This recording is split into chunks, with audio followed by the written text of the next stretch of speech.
स्वागत है आपका जीएस ज्ञानपीठ में।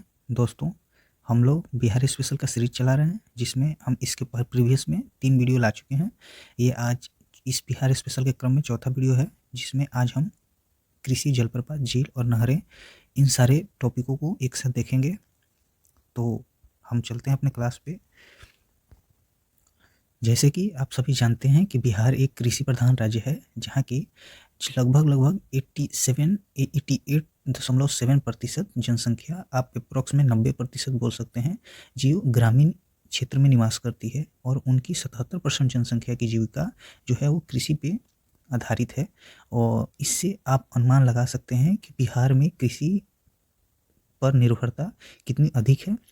और बिहार में भारत का जो लगभग जितनी खाद्यान्न उत्पादन होती है, उसका 6.6% का उत्पादन बिहार में होता है। तो ये भी एक तथ्य है जहाँ से क्वेश्चन आने की संभावना है, तो इसे भी हम लोग देख लेंगे कि लगभग 6% आपको खाद्यान्न जो है, कुल खाद्यान्न जो भारत में उत्पादन होता है, उसका बिहार में उत्पादन होता है।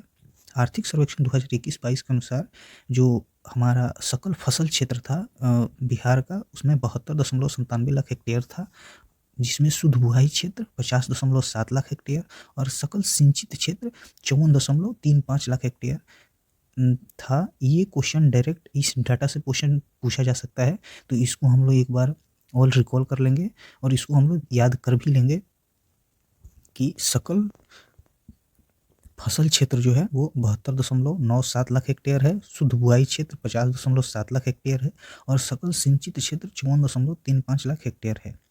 बिहार में कृषि संरचना का विषमता का मुख्य कारण भूमि का वितरण है।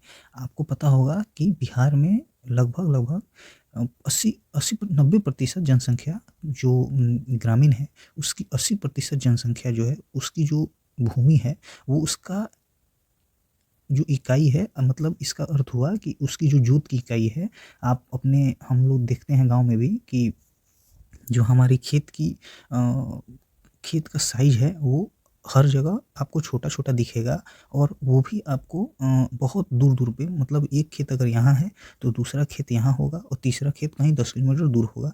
तो इस प्रकार की जो विषमता है, बिहार में बहुत अधिक देखने को मिलता है, जिसके कारण एक अच्छी फसल और अच्छी तरह से खेती नहीं हो पाती है। औसत जोत इकाई है 0.39 हेक्टेयर है, और इसको हम डायरेक्ट याद करेंगे। ये क्वेश्चन प्रीवियस पीटी में बन भी चुका है, तो एक बार हम लोग ऊपर से नीचे तक रिकॉल कर लेते हैं कि बिहार की जो है कुल खाद्यान्न उत्पादन, भारत के कुल खाद्यान्न उत्पादन की 6.6% बिहार में होती है। इसके आर्थिक सर्वेक्षण 2021-22 के अनुसार सकल फसल क्षेत्र 72.97 लाख थी, शुद्ध बुआई क्षेत्र 50.7 लाख हेक्टेयर थी और सकल सिंचित क्षेत्र जो था 54.35 लाख हेक्टेयर था। बिहार में औसत जोत की जो एक आपको आकार है, वो 0.3 लाख हेक्टेयर है। इसको भी हम लोग याद रखेंगे। बिहार में फसलों को 3 भाग में बांटा गया है। बिहार में जो मौसम है, जलवायु के बारे में हम लोग प्रीवियस में पढ़ चुके हैं। तो बिहार में जो मौसम है, वो भारत के मौसम के समतुल्य है, और यहाँ भी आपको 3 प्रकार की फसलों का उत्पादन देखने को मिलेगा, जिसमें खरीफ फसल, रबी फसल एवं जायद फसल। जिसमें आप गर्मी के दिनों में खरीफ फसल का उत्पादन होता है, जिसकी बुआई जून-जुलाई में होती है और अक्टूबर-नवंबर में इसको काट लिया जाता है। रबी फसल की बुआई अक्टूबर-नवंबर में होती है, जिसकी कटाई मार्च-अप्रैल में हो जाती है। फसल को देख लेते हैं एक बार और। खरीफ फसल गर्मी के दिनों में इसकी बुआई होती है, जो जून-जुलाई के समय होता है, और कटाई अक्टूबर-नवंबर में हो जाता है, जिसमें आप खरीफ फसल में धान, मक्का, ज्वार, बाजरा, कपास, गन्ना, मूंगफली इत्यादि होता है। खरीफ फसल को बिहार में अगहनी या भदही, आप लोग ये बात सुने, मतलब ये टर्म आपको बिहार में सुनने को मिलता होगा कि अगहनी फसल है या भदही फसल है, तो इसी को हम लोग खरीफ फसल कहते हैं। जो बिहार में इसको वहाँ की भाषा में अगहनी या भदही फसल कहा जाता है। रबी फसल ठंडी के दिनों में इसकी बुआई अक्टूबर-नवंबर में होती है और कटाई आपको मार्च-अप्रैल में हो जाती है। इसमें गेहूँ, जौ, आलू, चना, मसूर, अलसी, मटर व सरसों है। इसकी सर्वाधिक सिंचाई की आवश्यकता होती है, क्योंकि इस समय इसमें पानी की जायद फसल में हम देखेंगे कि ये मार्च से जून के छोटे काल में होता है। लगभग 2 महीने के अंतराल में ये फसल को उगा लिया जाता है, जिसमें, और जायद फसल हम फ़ेमिलियर हैं, जिसमें आपको पता ही होगा कि जायद फसल उस फसल को बोलते हैं जिसको हम बेच के डायरेक्ट उससे पैसा कमाते हैं। ये हमारे खाने के लिए या हमारे जीविका के जीविका के लिए उगाया नहीं जाता है। इसके लिए हम ये कैश क्रॉप इसको बोलते हैं, जिसमें आप उसको उगाइए और उसको तुरंत उसको कैश में ट्रांसफ़र कर लीजिए। उसी को हम लोग जायद फसल या कैश क्रॉप इसको बोलते हैं। इसमें आप सब्जी, तरबूज, ककड़ी, मूँग आदि को रखते हैं इसमें। ये क्वेश्चन यहाँ से भी हमारा आता है, जिसमें आपको फसलों के शीर्ष उत्पादक जिले हैं। ये हमारा डाटा जो है आर्थिक सर्वेक्षण के अनुसार से लिया गया है, तो इसको हम लोग एक बार ज़रूर याद कर लेंगे। जिसमें गेहूँ और चावल का सर्वाधिक उत्पादन बिहार में रोहतास जिले में होता है। सब्जी का नालंदा में, आलू पटना में, दलहन पटना में, मखाना मधुबनी में, लीची मुजफ्फरपुर में, मक्का कटिहार में, आम दरभंगा में, प्याज नालंदा में, गन्ना पश्चिम चंपारण में, तंबाकू दरभंगा में और जूट पूर्णिया में। एक बार और इसको हम लोग रिकॉल कर लेते हैं। रोहतास में दो फसल हो गया, गेहूं और चावल। पटना में आपको 2 हो गया, आलू और दलहन। नालंदा में सब्जी, मधुबनी का मखाना, लीची जो हो गया आप मुजफ्फरपुर का, मक्का कटिहार का, आम दरभंगा का, प्याज नालंदा का, गन्ना पश्चिम चंपारण का, तंबाकू दरभंगा का, जूट पूर्णिया का। इसमें एक चीज़ और हम लोग देख लेंगे, जिसमें आपको इसका क्वेश्चन बनता है और प्रीवियस ईयर में भी पूछा था कि बिहार में सर्वाधिक सिंचाई किसके द्वारा होती है, तो वहाँ आंसर नलकूप था। तो सबसे ज़्यादा बिहार में सिंचाई नलकूप के द्वारा होती है, उसके बाद नहरों के द्वारा, फिर तालाबों के द्वारा और अन्य माध्यम से 0.35% बिहार में सिंचाई होती है। तो इसको भी हम ध्यान रखेंगे कि 63.9% नलकूप के द्वारा, 30.6% नहरों के द्वारा, 2% तालाबों के द्वारा और 0.35% अन्य माध्यमों के द्वारा बिहार में सिंचाई किया जाता है। सर्वाधिक सिंचाई नलकूप के द्वारा बिहार में होता है। सर्वाधिक फसल सघनता शिवहर जिला, जिसमें ये फसल सघनता का मतलब होता है कि एक साल में एक फसल का जो सीजन होता है उसमें आप कितने फसलों का उपज कर सकते हैं। इसका अर्थ होता है कि वहाँ की मिट्टी कितनी उपजाऊ है, जिसमें आपको सर्वाधिक फसल सघनता शिवहर की दिखती है, जहाँ पे 144% इसकी फसल सघनता है और सबसे न्यूनतम फसल सघनता गया जिले में आपको देखने को मिलता है। तो सर्वाधिक फसल सघनता आपको याद हो गया होगा कि शिवहर में, और न्यूनतम फसल सघनता आपको गया में। और सर्वाधिक सिंचित क्षेत्र का अर्थ होता है कि जहाँ सिंचाई की सर्वाधिक आवश्यकता होती है, वहाँ पे आपको नदियों की पानी और बरसात की पानी टिक नहीं पाती है, अथवा नदियों की पानी वहाँ नहीं पहुँच पाती है, जिसके कारण वहाँ के फसलों को हमेशा सिंचाई के द्वारा उसकी उपज के लिए उपज के लिए उस सिंचाई पर निर्भर होता है। जिसमें आपको रोहतास जिले में आप देखेंगे पहाड़ी एरिया है और वहाँ आपको सर्वाधिक सिंचाई की आवश्यकता होती है। तो सर्वाधिक सिंचित क्षेत्र पूछे तो रोहतास हो जाएगा और न्यूनतम सिंचित क्षेत्र शिवहर हो जाएगा। शिवहर बहुत ही उपजाऊ जमीन है, जहाँ पे आपको फसल सघनता भी इसकी सर्वाधिक है, जहाँ 144% है, और इसकी न्यूनतम सिंचित क्षेत्र भी है। इसको हम याद रखेंगे। अच्छा, कुछ डाटा है, इसको भी याद रखेंगे कि नलकूप से सर्वाधिक सिंचित समस्तीपुर और नहरों से सर्वाधिक सिंचित रोहतास है। यहाँ हमने देखा कि सर्वाधिक सिंचित क्षेत्र तो रोहतास में है, लेकिन रोहतास में जो सिंचाई होती है वो नहरों के द्वारा होती है और नलकूपों के द्वारा समस्तीपुर में सर्वाधिक सिंचाई होती है। तो ये भी याद रखेंगे। अब हम जलप्रपात पे चलते हैं। बिहार के जलप्रपात को एक बार देख लेते हैं कि बिहार के किस किस जिले में कौन कौन इंपॉर्टेंट हमारे लिए जलप्रपात हैं।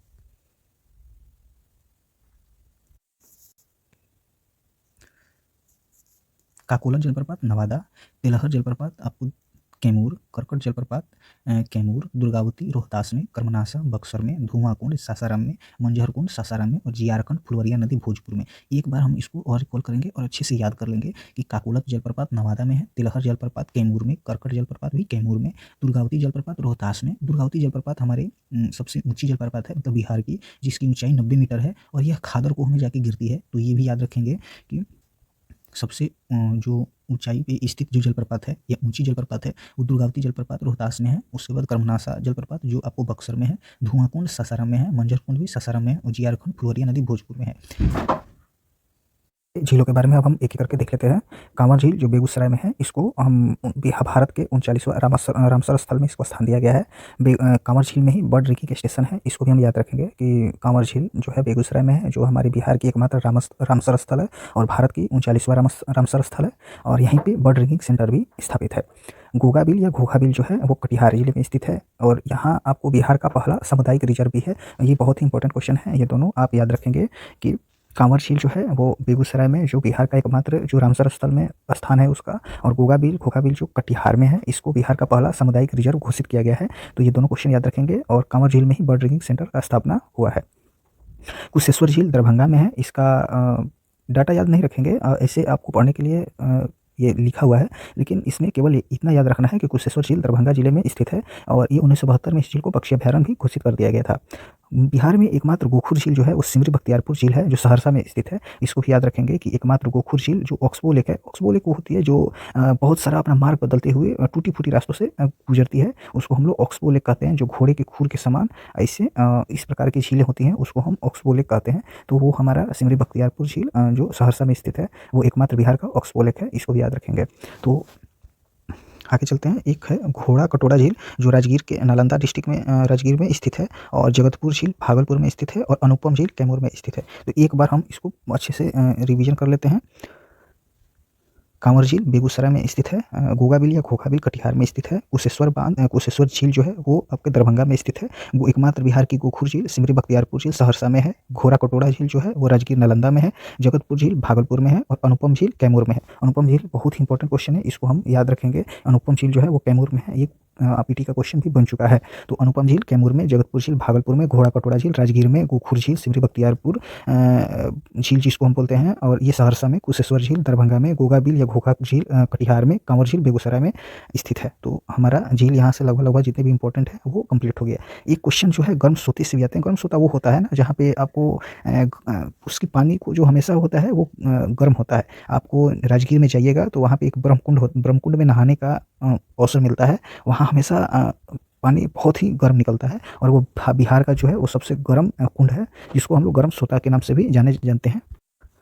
और ये आपको राजगीर में आपको बहुत सारा जो गर्म कुंड मिलेगा, जिसमें आपको सप्तधारा, जिसको सप्तधारवा भी बोलते हैं, ब्रह्मकुंड हो गया, सूर्यकुंड हो गया, मखदूम कुंड हो गया, या और नानक कुंड हो गया, और गोमुख, इतने सारे जो गर्म कुंड हैं वो राजगीर में पाए जाते हैं। तो याद रखेंगे कि राजगीर में जो पाया जाता है सप्तधारा, ब्रह्मकुंड, सूर्यकुंड, मखदूम कुंड, नानक कुंड और गोमुख आपको राजगीर में पाए जाते हैं। मुंगेर में आपको ये सीताकुंड, रामेश्वर कुंड, लक्ष्मण कुंड और ऋषि कुंड पाया जाता है। इसको हम एक ट्रिक से याद कर सकते हैं कि जो राम, लक्ष्मण और सीता जो जाते हैं आपको वनवास में, वहाँ एक ऋषि के घर पे रुकते हैं।